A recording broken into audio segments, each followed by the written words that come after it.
Sacá la mano de ahí, escuché que le decía un padre a su hija de 3 años. Una paciente me compartió que cuando era joven, adolescente, la encontraron masturbándose y a partir de entonces siempre la obligaron a tener la puerta de la pieza abierta. No. En este episodio vamos a hablar de placer femenino, del deseo de la mujer y lo que nos pasa a los hombres cuando nos encontramos con otra persona deseante y el mando empieza a ser compartido. Quédate a escuchar este episodio que compartí con 2 colegas de la sexología. Te prometo que te va a encantar. HDP. Hora de pensar.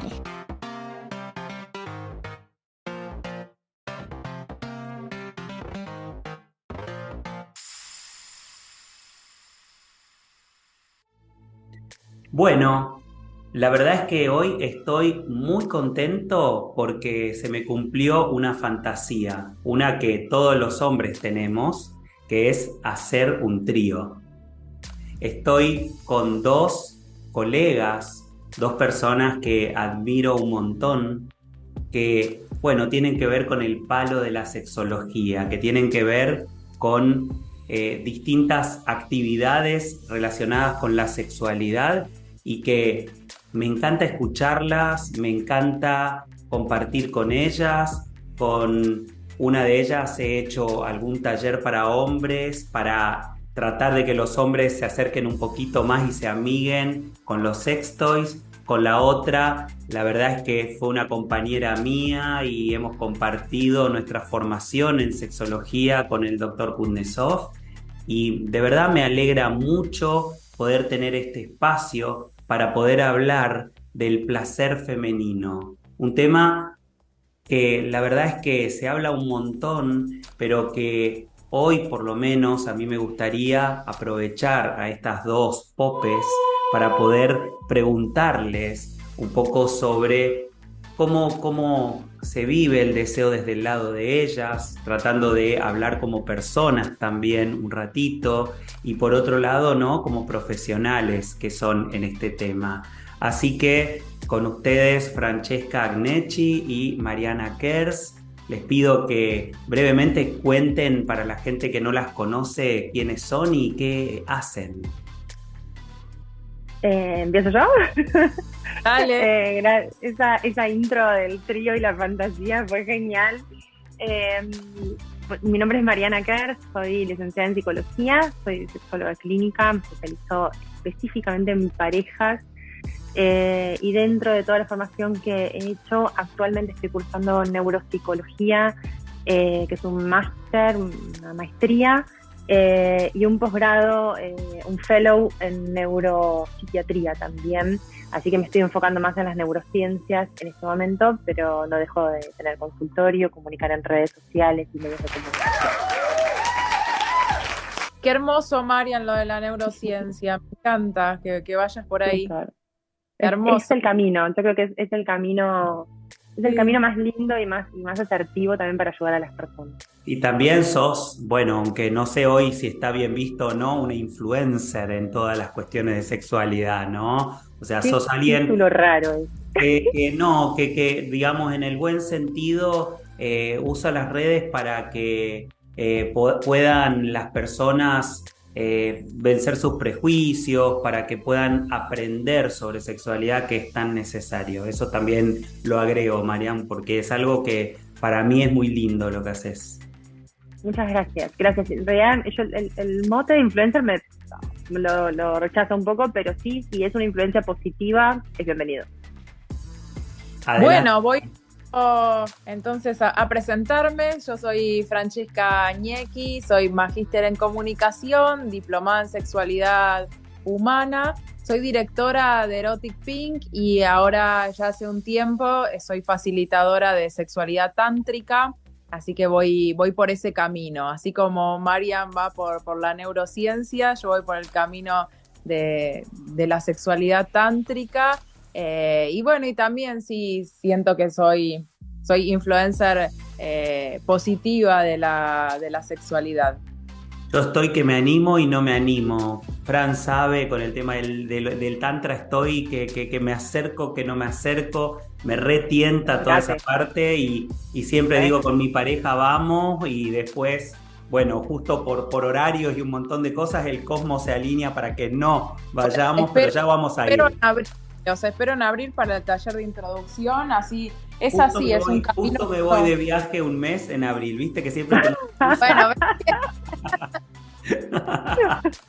Poné voluntad, viejo. O sea, deseo es una construcción. Si vos ya empezamos así. HDP, hora de pensar.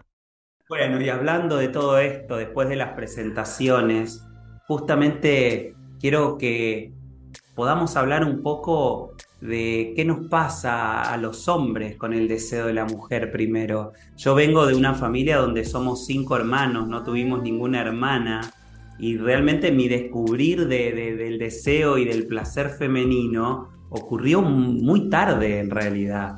Y hasta me animaría a confesar una cuestión, ya que estamos, que muchas cosas las terminé de entender no habiendo estudiado psicología, sino después cuando estudié sexología, que había un montón de cuestiones que, siendo profesional, licenciado, no sabía y que incluso algunas de las otras, ¿no? Conversando con amigas me explicaban y yo decía, ah, claro, ¿no? O sea, durante mi evolución, mi madurez, entender, por ejemplo, o creer que si las mujeres no tenían un orgasmo no disfrutaban. Y frustrarme un montón porque había seguramente alguna persona con la que estuve que no la había tenido y yo enojarme, ¿no? Entonces quiero preguntarles a ustedes, ¿qué ven del otro lado sobre los hombres y la mirada sobre la sexualidad femenina? Yo creo que hay un mandato y una exigencia tremenda. Y me parece que empezaría como a pensar en eso primero, ¿no? Obviamente en la falta de educación sexual, que es un poco lo que vos decías, ¿no? Digo, buscaste toda una carrera universitaria, 5 o 6 años de licenciatura y nadie te explica nada respecto al placer, cuando hablas de una carrera que tiene mucho que ver con el deseo, que tiene mucho que ver con lo vincular, que tiene mucho que ver con la autoestima, pero nadie habla de placer durante 5 o 6 años de cursada. Hay tanta demanda de esto, ¿no? De la necesidad de volver a educarnos, de encontrar esas respuestas que no tenemos, que yo creo que lo que te pasa a vos es lo que le pasa al 98% de la población, y ahí yo no lo separaría en una cuestión tan binaria de porque soy hombre me pasa esto, porque la realidad es que a nosotras, las personas con vulva, nos pasa igual y sentimos cosas que también están como muy relacionadas con esto de, pero ¿cómo? O sea, ¿cómo es que entonces no la pasé bien, entonces estoy fallada, entonces no puedo? Digo, ahí donde quizás la persona con pene se cree portador de este mandato y de tengo que funcionar de esta manera y le tengo que dar placer como una especie de obligación, también para las personas con vulva aparecen estos interrogantes. Digo, me parece que esto responde más a una cuestión cultural y de la falta de educación sexual y de educación emocional, y no está en una cuestión de género. Creo que tiene que ver más con cómo nos sentimos con eso, ¿no? Y cómo funcionamos alrededor del mandato. Sí, a ver, es verdad lo que decís, pero por lo menos de mi parte yo lo que siento es que los hombres estamos como puestos en un lugar de presión aún mayor en sentir y en lograr, como si fuéramos nosotros los instrumentos, ¿no? del placer femenino, y desde ahí un poco surge la pregunta, ¿no? Porque entiendo que esto es un conflicto que tiene que ver con la represión, que tiene que ver culturalmente con no amigarnos con nuestros cuerpos, y eso pasa en los dos géneros y también en gente que no se siente reconocida con ningún género. Pero en algún punto en el hombre hay una cuestión donde el que no siente, no le pasa, se siente poco macho, por ejemplo, ¿no? Entonces era por ahí la cuestión. Sí, como esto de complacer, ¿no? Como de tengo pene, tengo que ir a complacer. Totalmente. Yo lo que siento es que que lo que vos decís es así un poco lo que se está trabajando desde esta revolución sexual en la que venimos trabajando todos y todas los que trabajamos en sexualidad, es que se cambia un poco esos mandatos, es en trabajar en que eso que vos decís existe y le pasa y a muchos hombres les pasa, pero es como trabajar en salir de ahí. Por eso también lo que decía Mariana lo tomo del tema de los géneros, ¿no? De diferenciar, bueno, porque sos hombre, venís con toda esta carga que es real, esa carga que vos decís es real y tiene que ver con lo que decía Marian de la educación sexual y de la no educación sexual que tuvimos, y también de la educación sexual que hemos tenido con el porno, que nos llevan a tener un montón de mandatos que recaen. Muchos mandatos recaen sobre ustedes y muchos otros mandatos recaen sobre nosotras. Yes, my master. Entonces, un poco el tema es, ¿existe esto que decís? Sí, existe. Lo que tenemos que hacer es trabajar en cambiar esas formas estipuladas y esos guiones que tenemos en sexualidad para que todos y todas podamos disfrutar la sexualidad de una manera más libre, sin los guiones, sin los mandatos y sin todo esto que vos estás remarcando, que termina siendo que uno vaya directamente a un encuentro sexual, ya sea con tu pareja o con alguien que conociste la primera vez, y ya vas con una mochila re pesada de todo lo que tenés que cumplir, todo lo que te tiene que pasar, porque no solamente que pensás que nos tenés que dar placer a nosotras, sino que además también está el tema, bueno, si no tengo la erección, el encuentro no puede funcionar, si no llega al orgasmo no puede funcionar, el tema de si llego rápido y la eyaculación precoz, y un montón de cuestiones que hacen que al final, en vez de ser algo que podamos disfrutar, termina siendo como todo un trauma, ¿no? Por el que terminamos pasando muchas veces. HDP, hora de pensar. ¿Y por qué piensan que cuando una mujer se hace cargo de su sexualidad y se planta en lo que quiere, a los hombres nos da miedo? Yo creo que ver a la mujer empoderada es un lugar nuevo también, socialmente, ¿no? Es un lugar que no conocíamos. Nosotras tampoco lo conocíamos. Es un lugar que me parece que fuimos a través del feminismo, a través, quizás ahora más, después de la pandemia, con las redes sociales, se avanzó mucho más en esto. Tanto Francesca como yo trabajamos en sexualidad hace muchos años, y quizás esa es la verdadera revolución que estamos viendo, post pandemia o durante la pandemia y lo que vino después. Y eso es increíble también, ¿no? Porque también nos pone a nosotras, a las mujeres, en un lugar de mucho privilegio, y eso es una realidad, pero a veces no sabemos muy bien qué hacer con eso, y entonces parece que nosotras guiáramos un poco ahí como el escenario sexual, y yo creo que sigue siendo un espacio, por lo menos entre dos personas, cuando hay una situación de un encuentro, pero sí es real que genera ese temor y ese miedo, y yo creo que ese miedo es compartido. Lo que pasa es que nosotras un poco lo disimulamos, ¿no? Como, bueno, te voy a tirar todo esto y te voy a decir todo esto y vos vas a tener que hacer tal y tal cosa, y la realidad es que así como, y creo que nos pasa a quienes tenemos redes sociales, que lo vemos de una forma más concreta con las estadísticas, a mí particularmente me sigue un porcentaje muy alto de mujeres, que es el 90% aproximadamente de mujeres, y un porcentaje mínimo de hombres.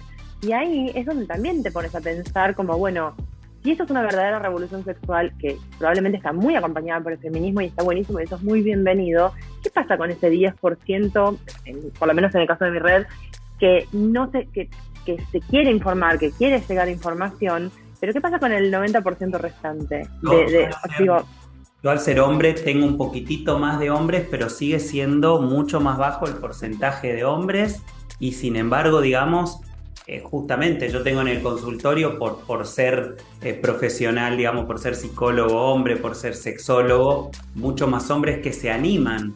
Sin embargo, tal cual como vos decís, esto cuesta.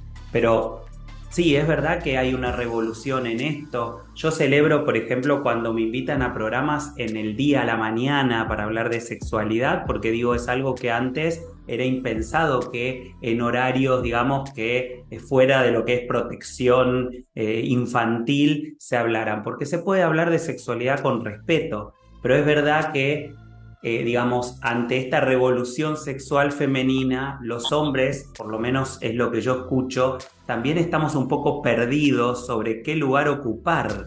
Estamos como desorientados ¿sí?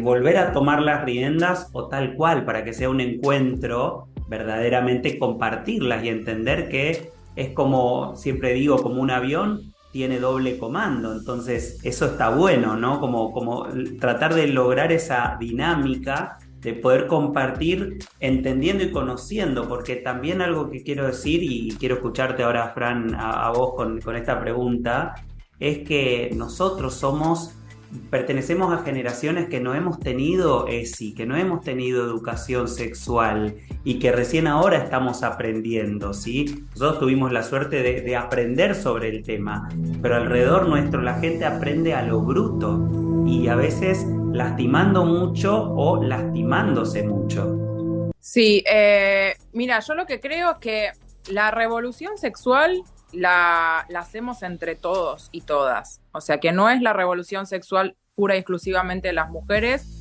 Cuando hablamos de revolución sexual, uno de los primeros, de lo primero que pedimos es educación sexual. Y la educación sexual es para todos y para todas. Con lo cual, siento que los hombres no se tienen que correr de ese lugar, que en ese lugar tenemos que estar todos, porque para hacer un cambio lo vamos a hacer entre todos. ¿Por qué, Fran, se corren? ¿Por qué se corren, pensás vos? Porque es interesante. Yo creo que se corren porque vienen también retomo de nuevo lo que hablábamos de los mandatos, de esto de que el hombre es el que tiene que saber en un encuentro sexual, es el que tiene que tener el guión y marcar para dónde ir.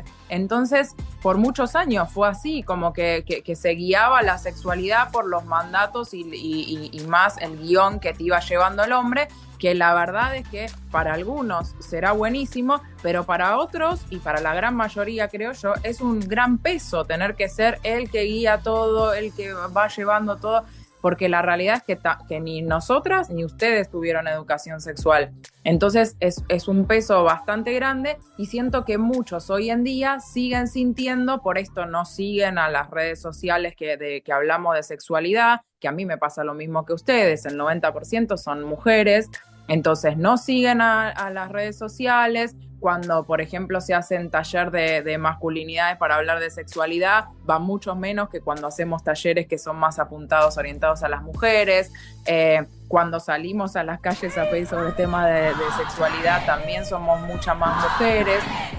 Entonces es eso, como que siento que los hombres, entre todos los mandatos que tienen, está el de tener que saber de sexualidad, y por más que no sepan, porque tampoco tuvieron educación sexual, por más que no sepan, a veces se sienten como un poco en falta de si están mostrando que no saben. Entonces nosotros no podemos mostrar que no sabemos o que nos pasa esto y esto. Por eso también a veces es cuando una como mujer va a plantear lo que le gusta, lo que no, y va a hablarlo con la pareja. Hay veces, depende obviamente el hombre que uno tenga enfrente, si es que tenemos un hombre, pero hay veces que sentís como desde el otro lugar, esto, bueno, no me digas tanto, porque en realidad todo esto yo ya lo sé. Es como, entonces a veces también en algunas parejas pasa que ni siquiera le podés decir a tu pareja qué es lo que te gusta y qué es lo que no, porque la otra persona se ofende. HDP. Hora de pensar. Y confiando que van a escuchar algunos hombres que seguramente por esta parte del trío ser hombre también, ¿no? ¿Qué podemos contarle a los hombres sobre el placer femenino? ¿Qué cosas definitivamente no hacer porque apagan el fuego? ¿Y qué cosas están buenas empezar a posibilitar? Y digo posibilitar y al mismo tiempo pienso, bueno, no sé si nosotros tenemos que posibilitar, pero por lo menos en algún punto abrirnos ¿no? Digo, ¿qué podemos hacer para que sea mucho más divertido y nos salgamos de ese lugar de justamente el hombre que conduce? Porque, digamos, en épocas clásicas la posición recomendada era el misionero, ¿no? Donde la sexualidad tenía que ser así para fines reproductivos, para cumplir con el coito marital, y la mujer ahí casi que ni tenía movimiento, porque de hecho es una posición absolutamente, digamos, pasiva, ¿no? Y donde el hombre hace fuerza, cumple y listo. Y la mujer ni siquiera cerquita de saber que puede tener orgasmos ahí, ¿no? Entonces, a ver qué me pueden contar de esto y bueno, yo intentaré también escuchar para tomar nota. Una de las cosas más destructivas en una relación, y ahí sí me refiero a una relación hetero, es esto de no seguir cortejándose, no alimentar el deseo. Yo hablo mucho de deseo y para mí deseo es como mi tema, es como me posiciono mucho en ese lugar. Y cuando vemos los conflictos que hay en las parejas a nivel sexual, muchos de los conflictos, aún siendo otro el síntoma, eyaculación precoz, nace en la dificultad para los encuentros. Y esa dificultad en los encuentros está a veces muy basada en la falta de deseo o en la falta de motivación para tener encuentros. Yo creo que alimentar el deseo es lo mismo que regar una plantita, digamos. Es como literalmente es un trabajo de todos los días, de ocuparte, de estar ahí, de estar pendiente, cortar las partes que no estén buenas, alimentar las partes que estén buenísimas, fertilizar, digamos. Hay un montón de elementos que hacen que el deseo pueda construirse. Y esto, no creer que el deseo es espontáneo, que una relación de 2, 3, 6 años, 10 años, porque estoy ahí adelante tuyo me tenés que desear. Eso no funciona así. No. Y cuanto más nos posicionemos en estas creencias que son irracionales, que tienen que ver con el mandato que decíamos antes, con la falta de educación sexual, menos cortejo habrá, menos seducción habrá, y por lo tanto menos deseo va a haber del otro lado. Creo que el mito del deseo espontáneo me parece que es el más destructivo para las parejas. Creo que ahí es donde más hay que trabajar. Yo recuerdo, Marian, haberlo escuchado al doctor Kuznetsov hablarnos de esto, ¿no? No crean que no hay que hacer un esfuerzo.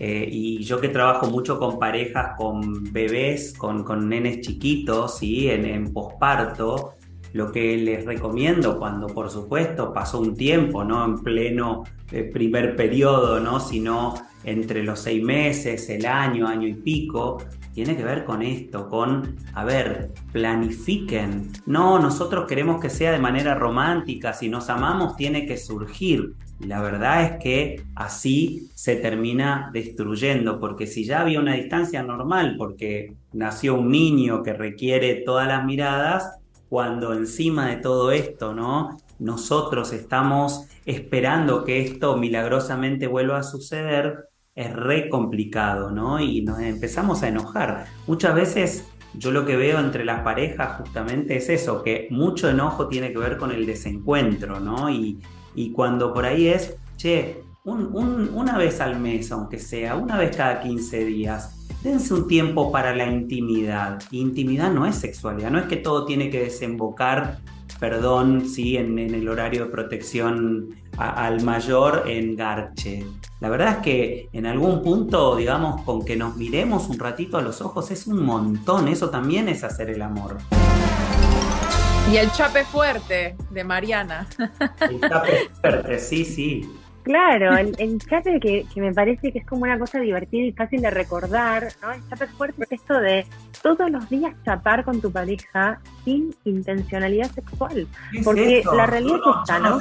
Eso quedó, no sé, en mi época de Bariloche o cuando habíamos... Bueno, hay que chapar. les pregunto, ¿cuánto hace que no chapan? ¿Cuánto hace que no chapan que no sea para tener un encuentro sexual? ¿No? Y la realidad es que, sobre todo en parejas largas, chapás únicamente en el momento que vas a y está bueno esto que decís, Marian, perdón que te interrumpa, porque realmente, digamos, muchas veces pasa eso, ¿sí? O sea, los hombres muchas veces cuando vamos a dar un beso es porque, viste, queremos ya ir a buscar ahí y se pierde todo eso que vos decís del romanticismo, ¿no? O sea, ese chape fuerte, ¿cómo se hace, no?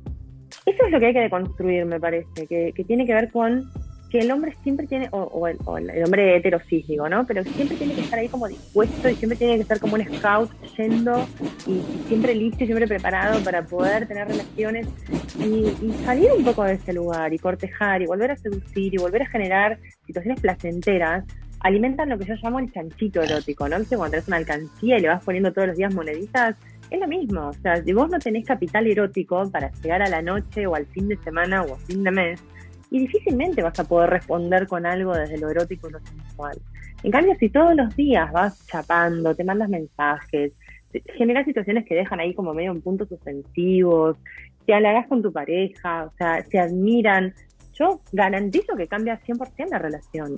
Y no es como, bueno, entonces chapamos es chapar, por el mero hecho de chapar y rememorar un poco esta sensación hermosa de cuando tenías 14, 15 años y te ibas a la vuelta de la escuela y te chapabas con tu compañero que eras una bomba y quedabas hecho un fuego y volvías a la escuela que no podías más. Eso, ¿no? Como volver a generar hormonalmente también estas emociones, esto bien de la neurobiología, digamos, cómo funciona el cerebro para activar con emociones.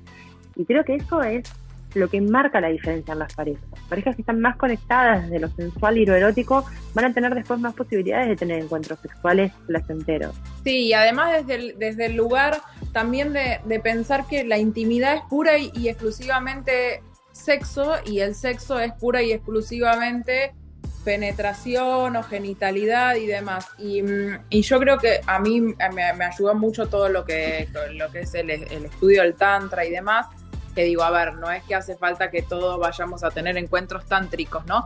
Pero sí que a veces uno puede tener una profunda conexión íntima con la otra persona, como decía Marian, ella lo dice desde un beso, de sentarse frente a frente, mirarse a los ojos. ¿Qué perdimos eso de cuando nos mirábamos a los ojos, no?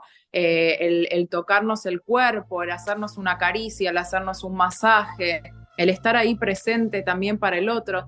Y también pienso que perdimos o que hay mucha falta de comunicación en sexualidad, ¿no? Esto de decir, de hablar, o sea, así como hablamos de dónde nos vamos a ir de vacaciones, poder sentarse con tu pareja mientras que estás mirando algo, tomándote un vinito, lo que fuera, y poder hablar de qué es lo que te gusta, qué es lo que no, porque a veces como estás hace 20 años y das por sentado que le gustan las mismas cosas que le gustaba cuando recién se conocieron, y falta mucho esto de hablar con el otro, o porque me sigue dando vergüenza, por más que sea mi pareja, me sigue dando vergüenza hablar del tema, o porque pienso que si le digo que tengo tal o cual fantasía o ganas de hacer tal cosa, se va a enojar o lo va a tomar a mal.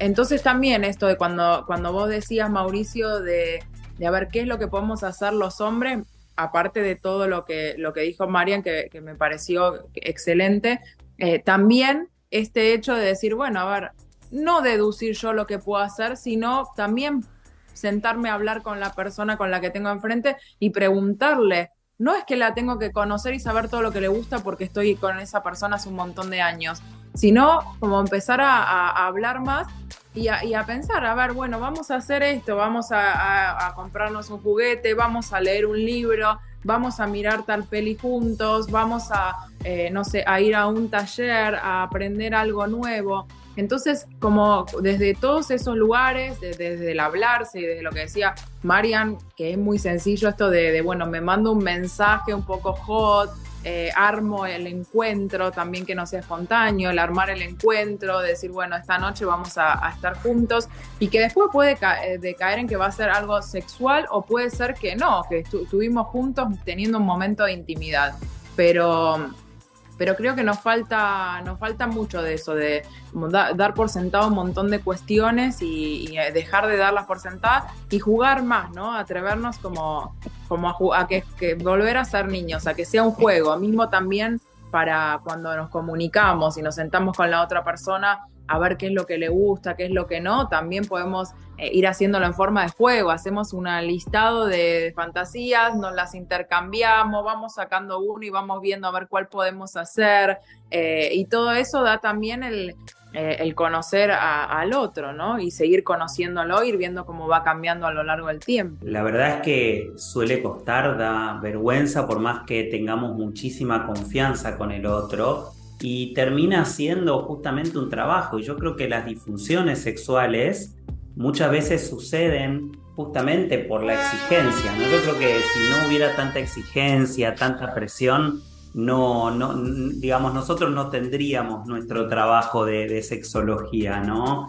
Y hay algo ahí donde realmente esto sucede, ¿no? Y digamos, yo creo que en el caso de los hombres, y obviamente, digamos, después me gustaría que las personas que están escuchando entiendan que estamos hablando del hombre y la mujer, pero que todo esto se puede aplicar también, ¿no? A una relación de un hombre con otro hombre, porque también se juegan las relaciones, digamos, homosexuales, ¿sí? Por ejemplo, o que cuando hablamos de placer femenino estamos hablando de que no necesariamente tiene que ser un hombre el que, digamos, esté del otro lado de la sexualidad femenina. También estamos hablando del autoerotismo, pero justamente de eso quería hablar un poco, ¿no? HDP. Hora de pensar. ¿Por qué en los hombres estás más permitido? ¿Será porque, como alguna vez escuché, tenemos nuestro órgano genital más hacia afuera? ¿Qué pasa con esto, no? Porque hay algo ahí que digamos que al hombre es como que si se lo estimulara es como si estuviera, no sé si bien visto, pero en algún punto es como que está dado por hecho, pero cuando a una mujer abiertamente dice, sí, yo me masturbo, por lo menos entre los hombres se miran así de reojo, digamos, por más que todo esto haya evolucionado y por más que además después de la pandemia también en ese sentido haya cambiado bastante todo. Pero, a ver, ¿qué les parece que pasa con el autoerotismo, ¿no? Y el placer, el placer en la mujer al respecto? Creo que hay como una especie de cultura del falo, ¿no? Donde, mira, a mí me pasó cuando yo estaba embarazada de Camila, de mi hija. En una de las fotos de las imágenes de la ecografía, mi hija tiene las piernas abiertas así y se ve la vulva de mi hija en el medio, o sea, el sanguchito ahí en el medio, o sea, con las patitas abiertas así. Y cuando yo mostraba esa foto y les explicaba a mis familiares que esa era mi hija, que bueno, que era una nena, digamos, o que por lo menos tenía vulva y que luego se identificará o no como una niña, sí había como una cara de ¿qué onda con esto, no? Y pasó luego que una de mis amigas queda embarazada de lo que luego fue un niño, y cuando ella ve una de las ecografías, el nene estaba agarrándose el pene. Y toda la familia se lo celebró, ¿no? Y se lo festejaban, como, hijo de tigre, ¿no? Como esa cosa de, qué bien. Y creo que estamos un poco adiestrados y adiestradas a celebrar el pene, ¿no? Y hay una cosa como de, qué bien que se toque, qué bien, qué bueno, mirá Carlito cómo se toca, ¿no? Hijo tigre, mira, la tiene re grande. Y creo que hay mucho miedo y mucho pudor en relación a la sexualidad femenina y cómo se pone en juego la sexualidad femenina, donde el placer femenino es como sesgado. Y como hasta enceguecido, yo diría, ¿no? Como esta cosa de vamos a ponerle un velo a esto, eso no existe, acá no hay nada, acá no pasa nada, asqueroso, sacate la mano de ahí. Creo que tiene mucho que ver con eso que hablábamos antes de la falta de educación sexual, los mandatos, esto de quizás como hacerle como el culto al falo, ¿no? Como qué bueno, que mira el pito que tiene, me parece que hay como toda una cosa ahí de festejarlo, y obviamente si sos varón y vas creciendo en un contexto que te celebró siempre por tocarte, ¿por qué vas a dejar de hacerlo? ¿Por qué eso va a ser un problema para vos? De la cantidad de varones que yo recibo en el consultorio, que con el equipo recibimos en el consultorio, no hay varones que no se toquen. No, y el que no se toca es porque es una situación eventual, porque es un problema de pareja, digamos, porque hay una dificultad. Pero cantidad de mujeres que no se tocan, listas y listas y listas. Why? Entonces ahí también tenés una estadística. Y eso también te marca un corte. Digamos, hay como algo que por un lado viene como una predisposición sociocultural para que el hombre pueda tocarse y está permitido y está avalado, y para nosotras es como, no, qué asco, ¿no? Incluso pasa, Mauri, yo por ejemplo una de las preguntas que hago a las chicas en el consultorio es ¿cómo definirías tu vulva? ¿No? O sea, si vos la pudieses definir con una palabra, y te dicen barbaridades, ¿no? Como un bicho, un asco, una medusa, una babosa, cosas horribles. Lo importante que es para el encuentro con el otro, conocerse esencial, y además es la zona donde digamos, no sabe el cerebro, obviamente, pero digo, es la zona donde se genera nuestro placer. Entonces, si yo defino mi zona de placer como una babosa, como una medusa o como una cosa asquerosa, difícilmente voy a poder pedirle que me genere placer. Si no me toco, no me acaricio, no me conozco, imposible. ¿Y vos, Fran? Porque el tiempo es tirano, nos quedan poquitos minutos. Sí, bueno, es lo mismo que veníamos como hablando de los mandatos. Ahí venimos todos como si fuese con un guión, que hay cosas que nosotras sí y nosotras no, y hay otras cosas que ustedes sí o ustedes no, como por ejemplo el tema de hablar de la masturbación, de hablar del tema para nosotras. Siempre fue como de este tema no hablamos, así como hay de un montón de otros temas que las mujeres, que hoy en día ya por suerte esto está cambiando, pero hay temas de los que las mujeres, bueno, históricamente de estos temas no podemos hablar. Me remonto a cuando era la época de no hablar de política, no podíamos votar. Bueno, después el tema de no poder hablar de nuestro placer, de no poder, y hablar de nuestro placer, hablar de masturbación es hablar de nuestro placer, porque en líneas generales yo digo que soy una abanderada de todo lo que es el autoplacer, pero es hablar de nuestro placer, pero también es conocernos, es el descubrirnos, el descubrir nuestro cuerpo, descubrir cuáles son nuestras zonas erógenas, y mismo también hay muchas mujeres, yo doy talleres que son específicamente de autoplacer, que han venido mujeres que por ahí ya tienen 2 hijos y nunca tuvieron un orgasmo y nunca se tocaron. Entonces pensar que esa es la forma que tienen de vivir la sexualidad, y más con esto de que es obligado, porque claro, si yo no tengo placer, siento que mi vulva es algo sucio, como dice Marian, los nombres que le ponen, incluso muchas mujeres que han venido, personas con vulva que han venido a los talleres, que yo les hago hacer un ejercicio, bueno, todas con unas sábanas tapadas, pero ponen una linternita y un espejo para mirarse la vulva. Y yo les digo, la verdad que el 70% de las que han venido no se miran en la vulva con un espejo. O sea, como ya desde el vamos es como lo sienten, como decía Marian, como algo sucio, algo feo, algo asqueroso. Entonces también el tocarse. Y mismo yo que tengo Erotic Pink, la boutique, que vienen muchas diciendo, bueno, quiero comprar un juguete porque con mis manos yo no me quiero tocar. Quiero empezar a explorarme, pero no me animo me da asco.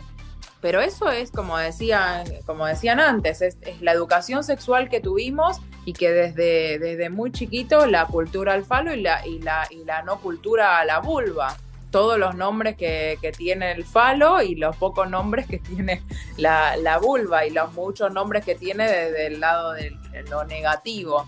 Entonces sí siento que parte de esta revolución sexual de la que estamos hablando tiene que ver con que dejemos de pensar que hay temas de los que nosotras no podemos hablar, que empecemos a hablar más del autoplacer y a llevarlo a cabo, porque nos ayuda un montón.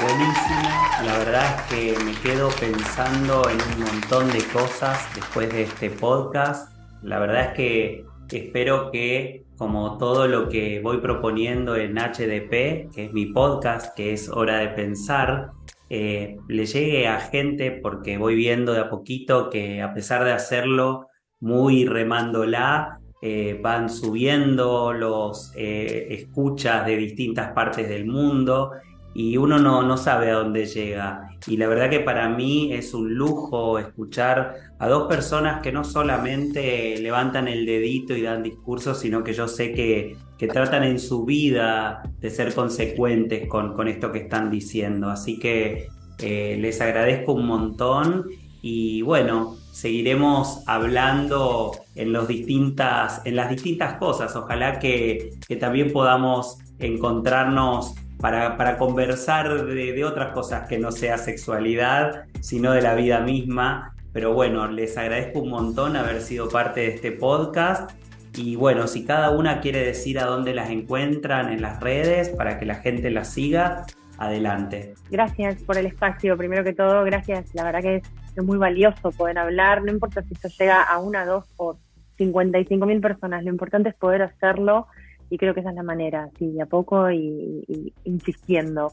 Mis redes sociales, mi gran red social es Instagram, es @lic.marianaker. Bueno, desde mi caso, un lujo haber estado con Marian y con vos, Mauricio. Y a mí me pueden encontrar en Alas para tu Sexualidad y también en Erotic Pink. HDP, Hora de Pensar. ¿Qué episodio nos mandamos hoy, verdad? Al menos yo quedé muy contento, porque fue una charla hermosa con 2 colegas, y el objetivo de poder hablar abiertamente sobre sexualidad femenina se cumplió. Recuerden que este podcast lo hago con mucho amor, desde mi casa, con un micrófono que me he comprado. Trato en lo posible de que sea lo más profesional que se pueda hacer. Y me pone re contento que cada vez sean más las personas que elijan escuchar HDP Hora de Pensar. Ya hay otros 10 episodios disponibles con un montón de temas para que puedas escuchar. Para hacerlo, tenés que darle seguir en la plataforma que estés escuchando. Recordá que el podcast está disponible en Spotify, en Google Podcast, en Apple Podcast, en iVoox y hasta está disponible como video en YouTube. Y obvio, si te gustó, por favor, recomendalo. Te mando un enorme abrazo de oso que llegue hasta donde sea que estés en este momento escuchando. Gracias totales por llegar hasta aquí. HDP. Hora de pensar.